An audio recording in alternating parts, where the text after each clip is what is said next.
views expressed on this program are not necessarily those of WTJS, its board, staff, or underwriters. Good day. You are listening to Ability Radio. I'm one of your hosts, Amelia Headley Lamont of the Disability Rights Center of the Virgin Islands. And today we have a reappearance of a phenomenal expert. He doesn't like me to call him an expert, and I'm sure he'll correct me on that, on plants. His name is Errol Chichester, and he self-identifies as a person who knows some stuff. So good day. Good day. Good morning. How are you? I am doing very well, and I'm so glad that you've agreed to join us today. This is very important. How we can sustain ourselves in our community. You know, we're now facing a new year. Yeah. 2024, and we need to know how to better take care of ourselves. You've identified yourself as a plant enthusiast. Totally. Tell us about that. I love plants. Anything that grows. Mm-hmm. I love plants. I love a challenge, especially. I love to grow stuff that's difficult to grow or things that most people wouldn't attempt to. I like to conquer stuff. Again, one of the plants that I have a lot of issues growing is a fruit called rambutan. I love that fruit, and I've tried several times. I'm not very successful. I'm partially successful, but I'll get there. So what does rambutan look like? I've heard Rambutan look like a spiny red fruit with soft spines. Lovely fruit from Asia, Thailand specifically. There are a couple of fruits from that particular area. Rambutan, longan, and lychee. Longan grows locally very nicely, produces very well, produces abundantly. Rambutan grows. Yeah, but it's a challenge. It's a challenge, and I'm working at it. I guess because we have limited water here in the territory, we have limited rainfall, and it grows in high rainfall areas, and that's one of the issues. But I'll get there. Okay. Well, what are the rainy seasons? We have two, correct? Our rainy season primarily and traditionally starts around September. However, it doesn't always go that route. Right. Our highest rainfall season traditionally is November, and sometimes rain go from September all the way up to January, February. And again, with climate change and the other conditions that's affecting weather pattern, it's not guaranteed. We also usually get a little rain in April, May. We say April showers bring May flowers. Sometimes it comes, sometimes it doesn't. Okay. So you have to. Sometimes you anticipate, I'm going to plant such and such and such because the rain's going to rain in April and May, and then sometimes it never comes. Wow. Okay. That's we have no control. Right. We certainly don't. We certainly don't. So you like to grow up, you seem to have a passion about tropical fruits. Oh, absolutely, yes. Okay. So yes. What kinds of fruits are we talking about? Yeah. Most of us are familiar with mango, avocado, some of those basic fruits. But the thing called lychee, and there is rambutan, and then atimoya, and cherry moya, and ilalma. Those are all what we call anonas. The anonas are fruits that have multiple seeds around a central core. So the custard apple, the sugar apple, ilalma, rolina, those are all what we call anona. They are very similar. I'm going to say multiple seeds, like 30, 40 seeds sometimes in one fruit around a central core. And so those I grow. Things like there's a fruit called bilimbi or soury, very sour fruit, but some people like sour things anyhow. And then there is peanut fruit. You got what I've been growing lately too is something that is very common around the Virgin Islands, especially St. Croix. But there are varieties that are huge, and that's Jojo. I mean, most of the Jojo that we grow locally are very small, maybe anywhere from a dime to a quarter in size, but they're Jojo that gets as big as a small apple. Wow. And I'm growing some of those, and that's very rewarding too. Then you have things like different types of guavas. You have egg fruit, and that's big. That's a big thing now. Folks use egg fruit in smoothies and in cakes and pies and breads. Really? And egg fruit is something that came around here, I would say about 25 years ago. It's not traditionally a crop that we normally grow in the Virgin Islands, but it has established here about 25 years now, and is in very high demand. For what? Especially for making smoothies and making shakes and making juices and that type of stuff. I've spoken to folks who have been making bread and cakes. Again, egg fruit is a very dense fruit. It looks like the yolk of a boiled egg, and It's very soft. It's not one of my It's, favorites. it's not one of my favorite. It's not. Okay. I mean, I grow a lot of it. I have It's about confession time, y'all. yeah. It's not one of my favorite, but I tell you, there are folks who love it. There are Wow. folks who love it, Okay. and they'll pay a good price Okay. for it. Huh. I remember a couple of years ago, I went to St. Thomas to a fair down at the Bodo Market, and I saw a friend of mine, classmate of mine from UVI, and she said, I saw her egg fruit. I said, "Well, you got egg fruit? I got so much egg fruit." She says, "Yeah, I just paid $20 for that." I say, "Excuse me." Wow. So her husband comes over quite frequently from St. Thomas to St. Croix. So whenever he comes over, I just load him up with egg fruit, and she loves it. Yeah. She freezes it, and she makes juice and jams and all different things from it. But it's a very sought after fruit, especially in St. Thomas, and they'll pay real good for that fruit. Right. Yeah. Well, I'm making an assumption that our agricultural capacity is greater in St. Croix than it is in St. Thomas. Yeah, absolutely. Correct. Oh yeah. So Oh yeah. I would imagine that the produce capacity is somewhat restricted. Yeah, and there are a number of farmers here on St. Croix that grows crops in abundance, and they send a lot of stuff to St. Thomas, to the supermarkets in St. Thomas. I mean, I could mention two right off bat. Is a brother named Badu and Grantley Samuel. I mean, they would send cucumbers and peppers and plantains to St. Thomas in abundance. You know, so we do produce much more in St. Croix. We could do more, you know, and I wish that more of us, even on a home front, would do more. Yes, there are quite a number of us that grow crops around our homes or around our yards and that type of stuff. But I think more of us could get involved, because I'm one who feel that you shouldn't have to buy everything that you consume. Right. And it is, for me, it is so, from where I sit, it is so easy to grow stuff. I mean, tomato, you don't have to have a significant amount of land to grow stuff. You could grow stuff in pots. A 2-gallon pot is significant. You could grow tomato, bell pepper, eggplant, okra, and you'll be surprised. So let's say you have 6 pots and you have a different crop in each pot. And it doesn't take a lot of time or effort. Right. Once you get whatever potting medium you're going to use, whether it is regular soil or you get potting mix from the store or hardware store, you could get your seedlings from the Department of Agriculture, or you could start your own. Or if you have a friend or neighbor who is growing stuff, you could get seedlings from them, put them in a pot, and it doesn't take you more than 10 minutes per day to put a little water on those plants. And in little or no time, you'll be surprised as to the results of your efforts. And again, there are many of us who do little gardening, little home gardening, but I think much more of us could and should. So when's the optimum time to water, let's say, Okay, your so plants or your garden? it depends on the type of irrigation system you're going to use, and there are different ways. You could water by watering can, you could water by a hose, you could water by drip irrigation system, and drip irrigation system for persons who have a little larger plot. But if you're going to water by hand, preferably I prefer to water in the morning time, because you don't want the water, if you're watering by hand, that means you're wetting the foliage.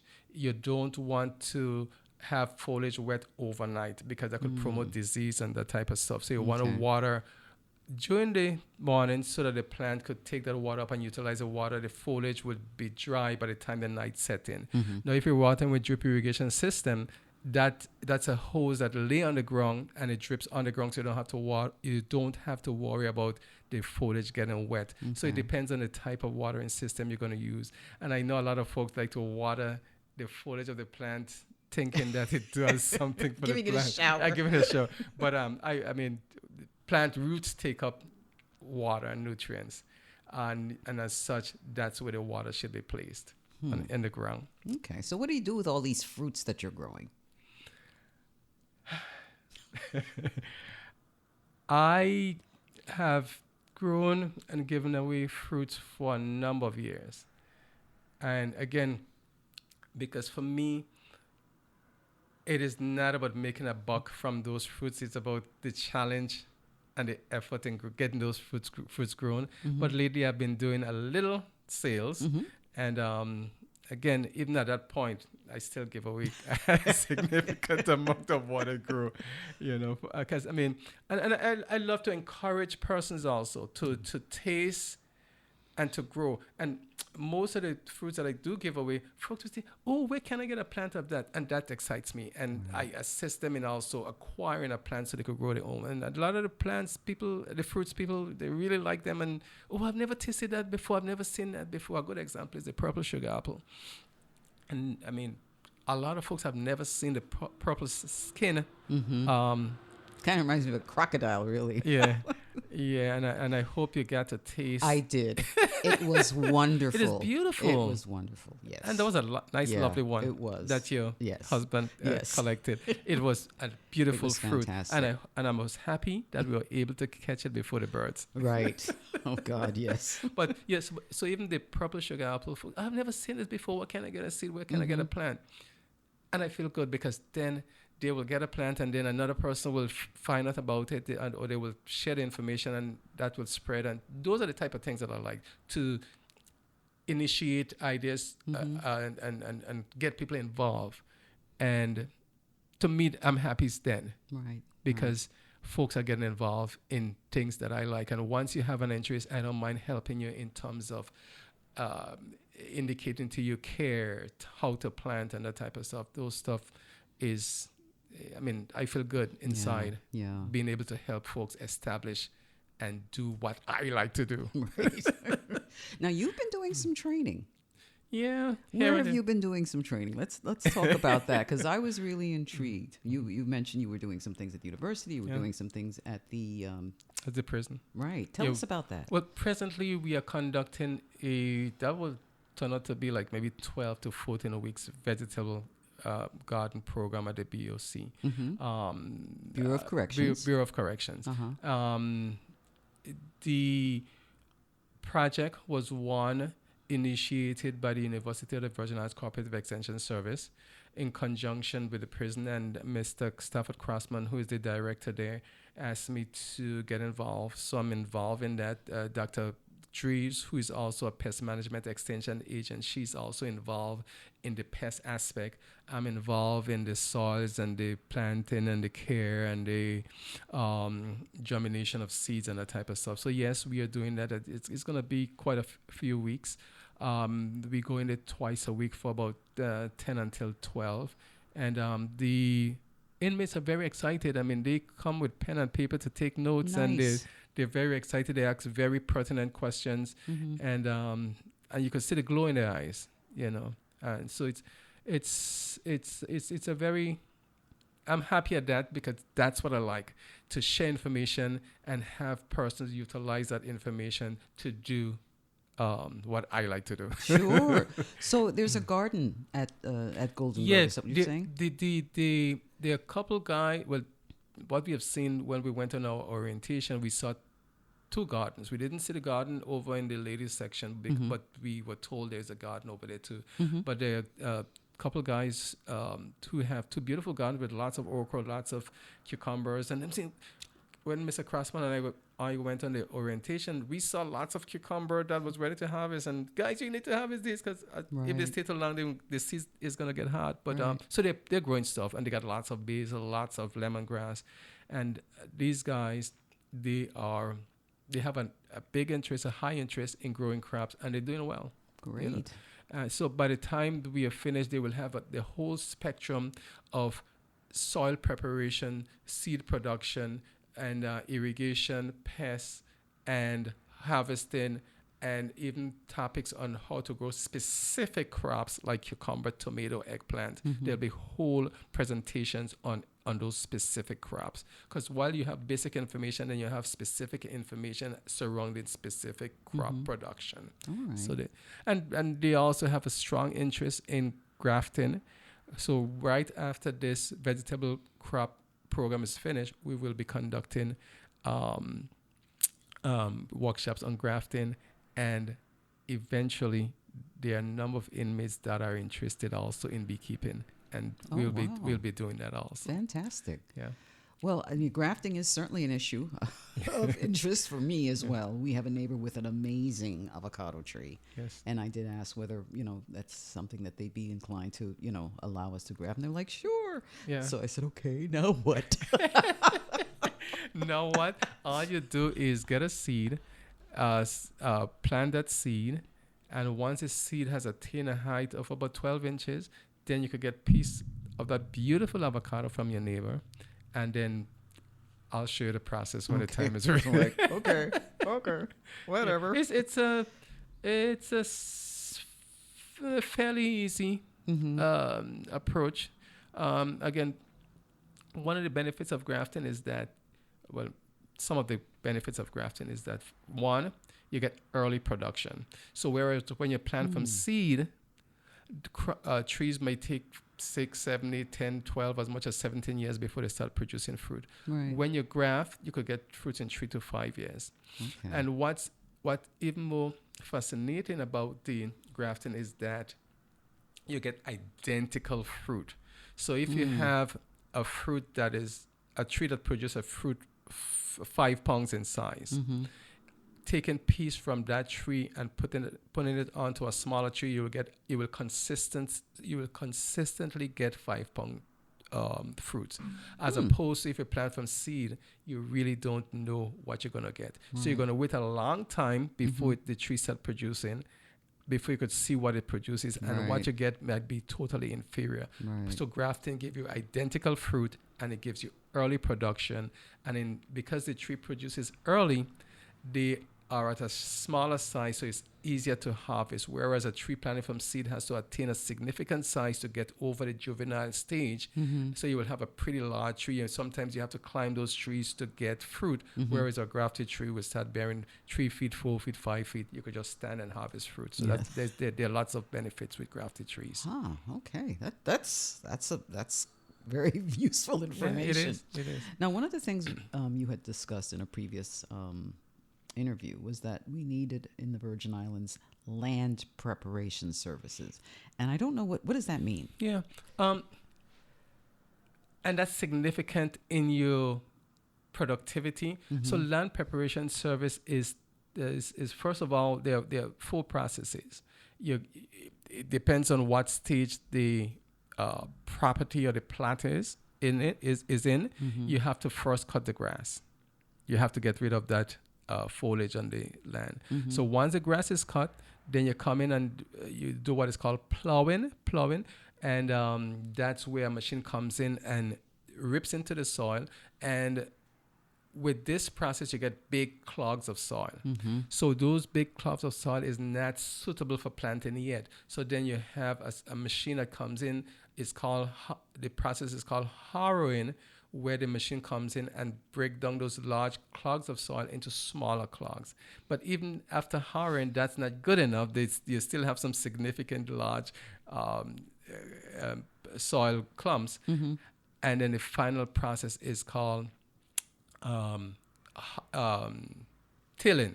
Tilling is a final process where the soil is so loose that you could just stick your hand in and just plant a seed or whatever, and the soil is very, very refined, very loose. So you have grass cutting, plowing, harrowing, and tilling. Those are the steps involved in land preparation. And if your land is prepared properly, it is better for water percolation into the soil. It is better for plant root establishment. And once you have proper root establishment, then the plant grows much better, and you'll be more productive in terms of yield. Now, who would even do that? Is that something that is done by Department of Agriculture? Or? The Department of Agriculture has the machinery that's a service that the Department of Agriculture provides. It's called Land Preparation Services. But there are individuals who have machinery that do provide this service, not on a case-by-case basis. There are about 3 or 4 individuals that do provide that service, but the primary entity on St. Croix is the Department of Agriculture that has quite a few of those big tractors that go out and with tractors with the implements, the harrower, the tiller, and that type of stuff. So the department is the primary entity. Wow. Okay. We also had as you discussed before, a crisis of citrus growing here in the territory. Has there been any developments Well, positive in that regard? no, not locally, but I tell you what, I'm very happy. I'm looking forward to the day because I read something recently where Florida is making a lot of progress. Okay, so citrus in the territory and specifically on St. Croix, we had just about every citrus you could think about. We had shaddock, we had tangelo, we had chironja, we had tangerine, we had limes, oranges, grapefruit. We had all the various citrus growing locally. However, about 20-25 years ago, here comes a disease that devastated the citrus industry here in the territory, and that disease is called Hong Long Bing, or HLB for Hong Long Bing, or citrus greening. And we have very little citrus growing in the Virgin Islands now, and especially in St. Croix. And it's a disease, is a bacterial disease that's spread by a small insect called an Asian psyllid. So if you have a infested plant, one infested plant, and you have 20,000 healthy plants, and that insect, that Asian psyllid, suck that infested plant and go on to suck a healthy plant. They transmit a disease like that. Okay, so Florida Red is making big progress in the controlling of citrus greening. They're not there yet, but they're very happy. They said in another 5 to 10, in another 3 to 5 years, they would have I don't want to say conquered it, but they would have find conditions suitable for the production of citrus. Because as you know, Florida is one of the two primary citrus states, Florida and California. And California is also very, very concerned because they have the insect that transmit the disease. But the disease is very, very, the disease population is very low there now. And one of their concern is that they have a, what you call a citrus depository, where they have all the different original citrus that they use to cross to get new varieties. And they're concerned about that depository being contaminated and infected, which will wipe out a lot of the basic genetic material from way back when. So they're very concerned about that. But again, fingers and toes crossed, things are looking good based on what the folks at the University of Florida is saying. So is there any citrus that can be grown here at all? Well,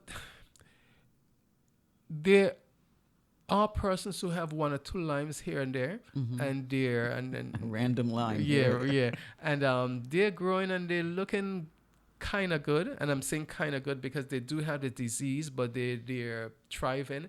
And then we have something called sour orange or sour lime, that is that has been grown around the territory for centuries. And while the tree is not resistant, the tree is tolerant to the disease. They will get a disease, but they are able to tolerate the disease, and they will still produce fruit. So that's the only citrus that I'm seeing growing now, along with a few limes here and there. That plant is very hardy. It tolerates the disease. If you look at the leaves, and if you know what to look for, you could see that the tree is totally infested, but they're able to still produce and tolerate the disease and produce sour orange. And again, sour orange, in my opinion, makes one of the best juice. Okay. And I have a friend who, if she doesn't have sour orange to clean her fish and put on her fish, she's totally upset. It's a non-starter, huh? She uses lemon sometimes, but sour orange gives her the flavor that she wants. So I mean, but sour orange is a beautiful, strong plant, and there are trees around that have been going for 50 and 60 and 70 years. On some of the older plantations, you'll still find trees around that has been going around for that long. And still producing. And still producing, Wow. despite the fact that they do have the disease, but they're tolerant to the disease, Right. and they're still able to produce. All right. Well, you are a member of a variety of organizations and boards and stuff. And Used to be. Used to be. Are you still a member of the UVI School of Agriculture Yes, I am. Advisory Board? Yeah, yeah.